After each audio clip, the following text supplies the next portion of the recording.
So please welcome Jessie Wenty.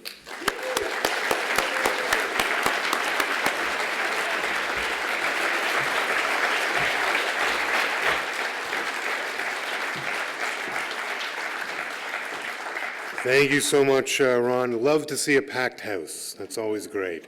Thank you for joining us here tonight to celebrate two exemplary lives and to recognize the thousands of others who've committed their lives to a challenge so painfully in need of being addressed.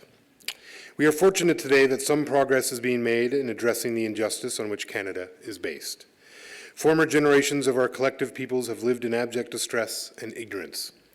We must not let another generation slip by without an effective response to these injustices. Culturally, economically, and politically, Canada must change. Cindy Blackstock and Stan McKay have offered extraordinary leadership to their communities and to all Canadians. Their expertise straddles disciplines, and they mix comfortably with differing communities. Undeterred by the overwhelming nature of the task, they have sought to restore right relations between peoples of First Nations and settler Canadians. Tonight, we welcome the moderator of the United Church to address what it might mean to repudiate the doctrine of discovery, a 13th century papal edict from which many of our current problems stem.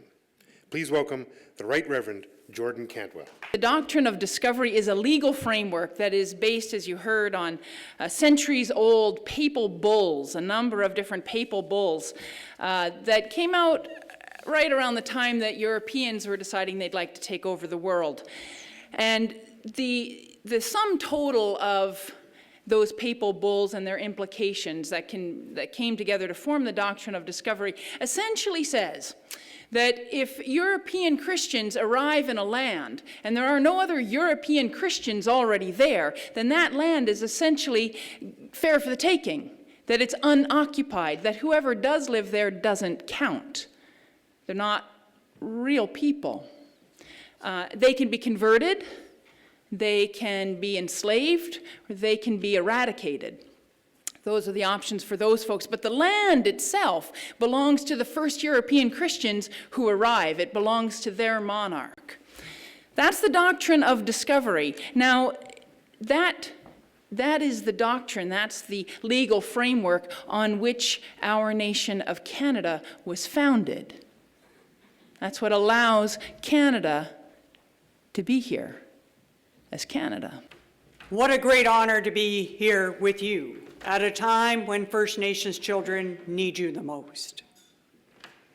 Canada is turning 150 years old. That's a long time unless you are Inuit, First Nations, or Métis. The question is, what have we learned as a country? What has the government of Canada learned? What have we, the people of the period, learned? And how are we going to use that learning to change our choices?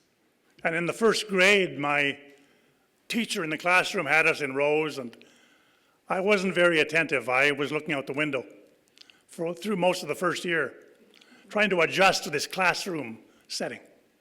I didn't do very well. And so I think one of the things I bring to this conversation tonight is that reconciliation for us on Turtle Island is more than an Inuit, Anishinaabe, an Haudenosaunee, or other First Peoples coming together, or all of us being together. It is in fact really about how we are on the earth together, how we share life on the earth. I was very fortunate, I think about 30 years ago, to read the words of Lila Watson, Aborigine woman from Australia. Most of you probably have seen the words or heard the words. If you've come to help me, you're wasting your time. If you've come because your liberation is bound up with mine, then let us work together. Lila Watson's insight as a woman into the need for some equity and some place of relationship is significant. It continues to be a challenge. a real challenge for our society to understand that we are all related. Kachinau in wacho maganak, e tuach, e amihayach. So when we go to the lodge to pray, we say, all my relations. Kachinau in wacho maganak. I think there's something about that in the gospel. It echoes in the life of the church if we could only remember that we are in fact children of Kisei Manitou.